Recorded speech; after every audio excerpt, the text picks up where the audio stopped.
নমস্কাৰ সকলোৱে এতিয়া ঘৰত আপোনালোকে সময় ভীতিগ্ৰস্ত হৈ চিন্তাগ্ৰস্ত হৈ কটাইছে কাৰণ যেনেকৈ আমি এটা ভাল এখন হস্পিটালত যদি আমি যাওঁ তাত হোটেলৰ দৰে ফেচিলিটি থাকিলেও হস্পিটালৰ পৰিৱেশে আমাক সেই সুখ দিব নোৱাৰে ঠিক তেনেকৈ এই মুহূৰ্তত যদিও আমি পৰিয়ালসহ ঘৰতে আমি আছোঁ নিজৰ কামৰ পৰা দূৰত আমাৰ তেনেকুৱা ধৰণৰ সুখ আমি অনুভৱ কৰা নাই কাৰণ যেতিয়া পৃথিৱীখনেই অসুখী বা জগতখনেই বেমাৰত পৰিছে পৃথিৱীৰ অসুখ হৈছে আৰু আমি যদি আমাৰ ঘৰত থাকি ভালকৈ খাইছোঁ লৈছোঁ খেলিছোঁ কথা পাতিছোঁ আমাৰ আত্মীয় স্বজনৰ লগত নিজৰ ঘৰৰ মানুহৰ লগত তথাপি সেই উৎকণ্ঠা সেই ভয় আমি আঁতৰাব পৰা নাই আহকচোন আজি আমি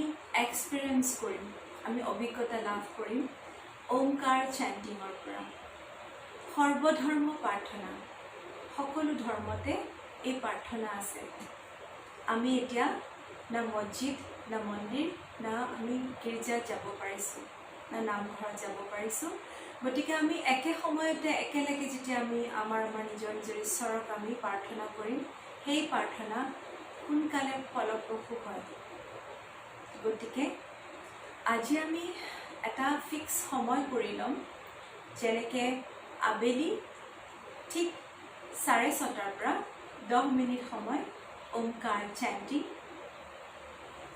ওমকাৰ চেণ্টিং একেলগে কৰিলে ইয়াৰে উৰ্জা এই বিশ্ব ব্ৰহ্মাণ্ডৰ সকলো ঠাইলৈ বিয়পে আপোনাৰ পূৰা শৰীৰৰ চাৰিওফালে এটা যোগাত্মক এটা আৱৰণৰ সৃষ্টি হয় আৰু শৰীৰ আৰু মনত থকা যিকোনো বেমাৰ চিন্তা ক্লেশ দূৰ হয়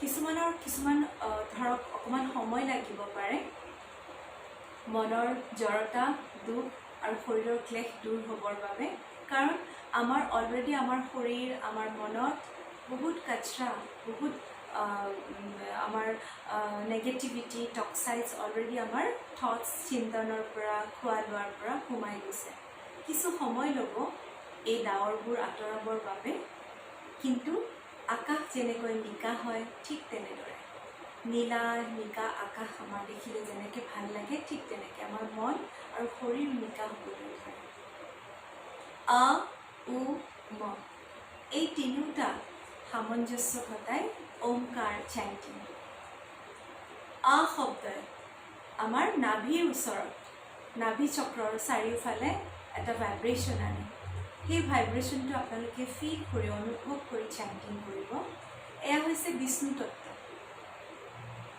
বিষ্ণু তত্ত্বই আমাক কি কৰে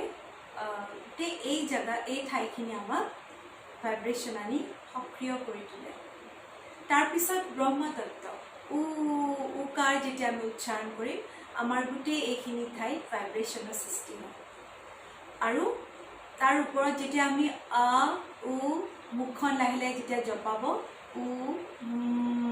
মুখখন বন্ধ কৰি যেতিয়া মকাৰ ধ্বনি উচ্চাৰণ কৰিব এই গোটেই ওপৰৰ অংশত মূৰৰ অংশত মকাৰ ধ্বনিৰ ভাইব্ৰেশ্যনটো আপোনালোকে শিৱতত্ত্ব অনুভৱ কৰিব ব্ৰহ্মা বিষ্ণু মহেশ্বৰ এই পৃথিৱীৰ সৃষ্টি আৰু অন্তও তেওঁলোকে কৰে প্ৰতিপালনো আমাক তেওঁলোকে কৰে সকলো ধৰ্মতে আখৰেৰে আৰম্ভ হয় গতিকে অৰ পৰা আমি ইয়াৰ পৰা আৰম্ভ কৰি ম ওমকাৰ ধ্বনি চেণ্টিং কৰিম চিধা হৈ বহি ল'ব পিঠিখন সম্পূৰ্ণ চিধা সুখাসনত এনেদৰে দুইখন ভৰি বহি ল'ব এনেকৈ লৈ দুইখন হাতত চিন মুদ্ৰা বা ধ্যান মুদ্ৰা তিনিটা আঙুলি এনেকৈ চিধা কৰি ৰাখিব দুইখন হাতৰ তৰ্জনী আৰু বুঢ়া আঙুলিটো এনেদৰে লাইটকৈ ঢিলাকৈ ধৰি ল'ব আৰু দুইখন হাত আপোনাৰ আঁঠুৰ ওপৰত থ'ব বেক ষ্ট্ৰেইট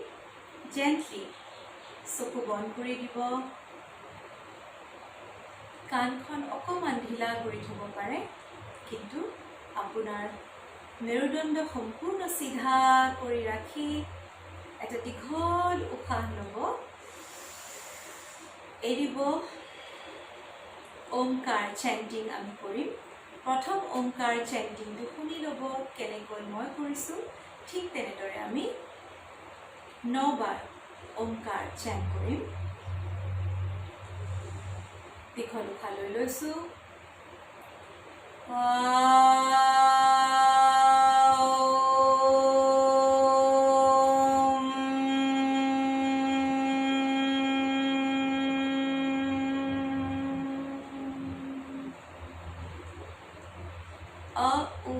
উচ্চাৰণ কৰোঁতে সমানভাৱে সমানকৈ উচ্চাৰণ কৰিব। যিমান সময় দিয়ে উঠ সিমান সময় দিব আৰু মটো সিমান সময় সমানে ভগাব। Back straight, let's do together. Omkar chant. লম্বা দীঘল উশাহ ল'ব, এৰিব, চেণ্ট কৰিম। আপোনাৰ মনটো চেণ্ট কৰাৰ আগত জ্ঞান চক্ৰ, য'ত আমি কপালৰ ঠিক মাজত মনটো আনি ল'ব। Back straight, start.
ঢিলা কৰি দিব।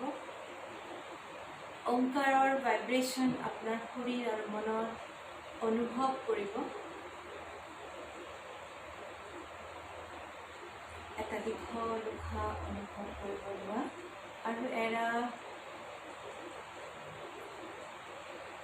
এক প্ৰশস্তিৰ আনন্দময় ভাৱ মন আৰু শৰীৰত অনুভৱ কৰিব। দুইখন হাত লগ লগাই দিব। দুইখন হাত ৰাব কৰিব, ঘৰ্ষণ কৰিব। দুইখন হাতৰ গৰম তলুৱা চকুৰ ওপৰত লগাই দিব। দুইখন হাতেৰে মূৰটো, দুইখন হাতেৰে মূৰৰ চুলি, দুইখন কাণ চুই, দুইখন হাতেৰে আপোনাৰ মুখখন চুই দিব আৰু দুইখন হাতেৰে হৃদয়ৰ ওপৰত উৰ্জা দি উঠি দুইখন হাতেৰে আপোনাৰ দুটা বেগ, লৱাৰ এবডমেন, আপাৰ এবডমেন নাভিৰ সৈতে চুব। দুইখন হাতেৰে কঁকালখন, দুইখন হাতেৰে দুইখন ভৰিৰ উৰু, আঁঠু, কলাফুল, দুইখন ভৰিৰ তলুৱা আঙুলি চুই তলৰ ফালে চাই চকুজুৰি খুলিব। ওমকাৰ চেণ্টিঙৰ ফলত দুইখন হাত উৰ্জাময় হৈ পৰে। দুইখন হাতেৰে শৰীৰৰ য'ত য'ত আপুনি টায়াৰ্ডনেছ বা কষ্ট অনুভৱ কৰে তাত লগাই দিব পাৰে। নমস্কাৰ, হৰি ওম তৎসৎ, हरि ओम तत्सत, हरि ओम।